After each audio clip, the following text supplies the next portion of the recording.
হঠাৎ করেই প্ল্যানিং ছাড়া আজকে বের হয়ে গেলাম। কোথায় গেলাম, আজকে সারাদিন কি কি করলাম, তার সব কিছু নিয়ে আজকের ভিডিও। হ্যালো এভরিওয়ান, প্রথমেই গুড মর্নিং থেকে শুরু করছি। Good morning everyone. ঘুম থেকে ফ্রেশ হয়েই প্রথমেই এটা আমার রুটিনের মধ্যে পড়ে নিজেকে খুব সুন্দর করে দেখা এবং স্কিন প্যাম্পারিং করা বা স্কিনের কী অবস্থা সেটাকে একটু অ্যানালাইজ করা আর বাইরের এনভায়রনমেন্ট দেখা। মোটামুটি সকালে অনেক রোদ পড়ে, সেই রোদের পাশে আসলে ভিডিও করতে খুব ইচ্ছা করে, বাট ঘুম থেকে ওঠার পর ভিডিও মেক করতে মানে মনটা অত বেশি একটা ভালো লাগে না। বাট ট্রাস্ট মি, সানলাইটে ভিডিও খুবই সুন্দর আসে এবং খুবই পারফেক্ট আসে। বাট প্রতিবারই চেষ্টা করি রোদের মধ্যে ভিডিও করব। ঘুম থেকে উঠে কেন যেন আমার মুডটাই চেঞ্জ হয়ে যায়। সো তারপর হচ্ছে আজকে আমার সকালের নাস্তা ছিল 2টা ডিম, 4টা রুটি এবং কলা। নাস্তা করতে করতে ভাবতেছিলাম আজকে আমার কি কি কাজ আছে। প্রতিদিনই হচ্ছে আগের দিনই ভেবে রাখি আমার কাজগুলো, বাট সকালে হচ্ছে টাচ আপ দিই আজকে আমার কাজগুলো কি কি সেট আপ থাকে। তার মধ্যে হঠাৎ করে মোডটা চেঞ্জ হলো যে বাহিরে যাব, একটু বাহিরে খাওয়া দাওয়া করব, একটু ঘুরে আসব।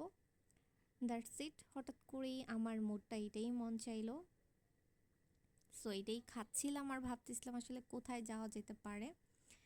সো প্রত্যেকটা দিনই হচ্ছে সকালে প্ল্যান করি যে ভিডিও বানাবো, বাট কেন যেন ঘুম থেকে ওঠার পর মুডটা একদমই চেঞ্জ হয়ে যায়, ভিডিও বানার মুডটাই থাকে না। আর যখন মুড আসে এবং যখন ভিডিও বানাই অলরেডি তখন সানলাইটটা পড়ে যায়। আমি জানি না এরকমটা আমার মতো কয়জনের হয়। সো তোমরা কমেন্ট করে জানাবা। যারা রেগুলার ভিডিও বানায় তাদের একটা মানে ধারাবাহিকতা থাকে যে এই টাইমে ভিডিও বানাতে হয় বা বানানো দরকার। বাট আমার আসলে কেন জানি আমার মন যখন মন চায় আমি ওই সময়তেই কাজ করি। বাট আসলে যখন পারফেক্ট টাইম তখন আমার মুডটাই জানি কেমন থাকে। সো যাই হোক, এরকম ভাবতে ভাবতে আজকের নাস্তা টাস্তা করে প্ল্যান করলাম আজকে একটু বাহিরে যাব। সো বাহিরে যাওয়ার আগে আমার ছোটোবেলা থেকে একটা বদ অভ্যাস ছিল, সেটা হচ্ছে কোন ড্রেস পরে যাব এটা নিয়ে আমি অনেক বেশি কনফিউজ থাকতাম। ড্রেস আপ সিলেক্ট করার পরও অনেক বেশি কনফিউজ থাকতাম, এটা না ওইটা, এটা না ওইটা। মানে এটা হয়তো মেয়েদের প্রত্যেকটা মেয়েদেরই একটা অভ্যাস থাকতে পারে যে বাইরে যাওয়ার আগে ডিসিশন মেকে অনেক বেশি প্রবলেম হয়, কোনটা পরবো, কি করব না করব, ইটিসি ইটিসি। সো এটা নিয়ে করতে করতে আমার অনেক সময় ওয়েস্ট হয়। ট্রাস্ট মি গাইস, তোমাদের কয়জনে এরকম হয় আমাকে একটু কমেন্ট করে জানাবা। আমার অলওয়েজ কোথাও গেলে আমি ধুপ করে রেডি হতে পারি, বাট আমার ড্রেস সিলেকশনের ক্ষেত্রে আমি অনেক বেশি কাঁচা থাকি। সো যাই হোক, আমি হচ্ছে ওয়াটার খেয়ে পানি টানি খেয়ে আমি এখনও ফিক্স করতে পারি নাই যে আমি আসলে কোন ড্রেসটা পরবো। তো এটা নিয়ে আমি হাসি পাচ্ছিল যে আমার সময় শেষ হয়ে যাচ্ছে বাট আমি ড্রেস ফিক্স করতে পারতেছি না, এবং কোথাও গেলে খেতে গেলে স্পেসিফিক কোথায় যাব, কোন জায়গায় যাব এটা নিয়ে অনেক বেশি কনফিউজ থাকি। কোথায় মানে একবার যেখানে গিয়েছি সেখানে মানে সেকেন্ডবার খুব কম যাওয়ার চেষ্টা করি, বাট বেশি ভালো লেগে গেলে অনেকবার যাওয়া হয়। ইটস নট লাইক দ্যাট, কোনো ব্যাপার না। ভালো লাগলে অনেক বেশি ভালো লাগলে অনেক বেশি যাই। তার মধ্যে নারায়ণগঞ্জে কিছু কিছু স্পেস আছে, লাভেস্তা, এটা আমার অনেক বেশি পছন্দের এবং এখানে আমি অনেকবার গিয়েছি। তারপর হচ্ছে চা খেতে খেতে বাহিরের এনভায়রনমেন্ট ফিল করতেছিলাম আর ভাবতেছিলাম যে আজকে আসলে কেমন লুক ক্রিয়েট করতে পারি।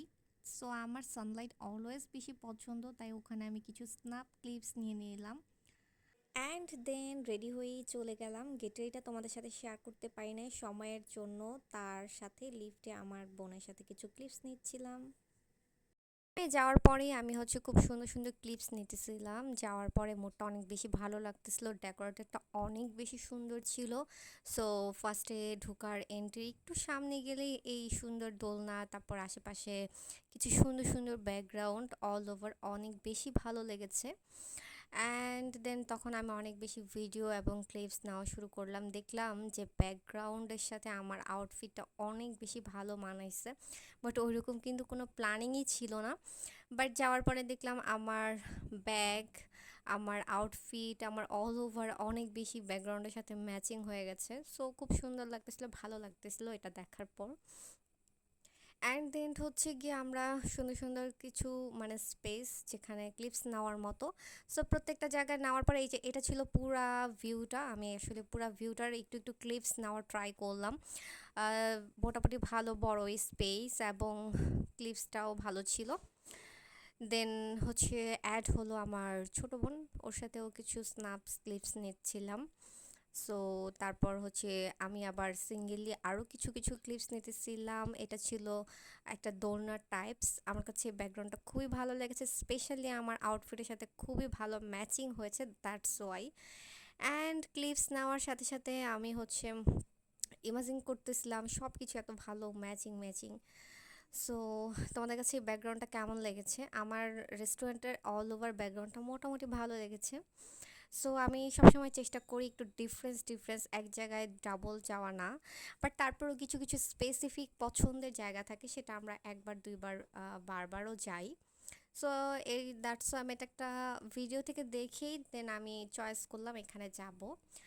সো এটা ছিল বালুর মাঠের দিকে নারায়ণগঞ্জ। সো তোমরা স্টার লঞ্চ, আই থিঙ্ক এই রেস্টুরেন্টের নাম।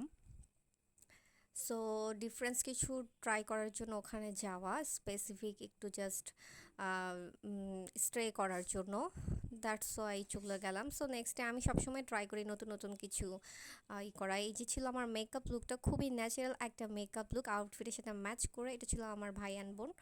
সো আমরা ওখানে কিছু ক্লিপস নিতেছিলাম। আমার ন্যাচারাল মেকআপ লুকটা তোমাদের কাছে কেমন লেগেছে সেটাও লাইক কমেন্ট করে জানাবা। স্পেসিফিক আসলে খাবার দাবার, সো আমি অলওয়েজ খাবার দাবারে অনেক বেশি এক্সপ্লেইন করতে পছন্দ করি না, তারপরও আমার কাছে এই খাবারটা অনেক বেশি ভালো লেগেছে, দ্যাটস ওয়াই। ইয়া, এটা স্পেশাল স্টার লঞ্চের একটা পিৎজা ছিল, ফ্রাইড রাইস আর চিকেন স্যুপের একটা সেট ছিল, দ্যাটস ওইটা আমার কাছে একদমই ভালো লাগে না, দ্যাটস ওইটার ডিটেলস শেয়ার করলাম না। সো তোমাদের কাছে কেমন লেগেছে লাইক কমেন্ট করে জানাবে অবশ্যই। সো তারপরে আরেকটা হাইলাইটার তোমাদের সাথে শেয়ার করতেছি, এই হাইলাইটারটা আমার পেজে তোমরা পেয়ে যাবা। হাইলাইটারের মধ্যে দুইটা কালার পাবা, একটা গোল্ডেন একটা অ্যাশ কালার। সো একটার মধ্যে যখন দুইটা কালারই বেস্ট প্রয়োজনীয় পেয়ে যাচ্ছ, বাই দ্য ওয়ে। আর ব্লাশনটাও খুবই সুন্দর এবং ডিফারেন্স একটা কালার। সো এই হাইলাইটারটা অনেক আগে আমার পেজে উঠানো হয়েছিল, তখন মানে স্টক আউট হওয়ার পর এখন নতুন আবার লঞ্চ করা হয়েছে। সো তোমরা যদি অর্ডার করতে চাও এখন অ্যাভেলেবেল আছে, অর্ডার করে ফেলতে পারবা। একটার মধ্যে যখন তোমরা দুইটা পেয়ে যাও বা ব্যতীত পেয়ে যাও, তখন সবাই এটার প্রতি অনেক বেশি ইন্টারেস্টিং থাকে এবং দ্যাটস ওয়াই তোমাদের পছন্দের হাইলাইটার এবং ব্লাশটা আবারও আনা হয়েছে। আমি একদম পারফেক্টলি কাছে থেকে ভিডিওটা মেক করার চেষ্টা করেছি যেন তোমরা ক্লিয়ারলি আবার বুঝতে পারো যারা নতুন দেখতেছো। সো যারা অর্ডার করবা ইনবক্স করে ফেলবা। Thanks for watch.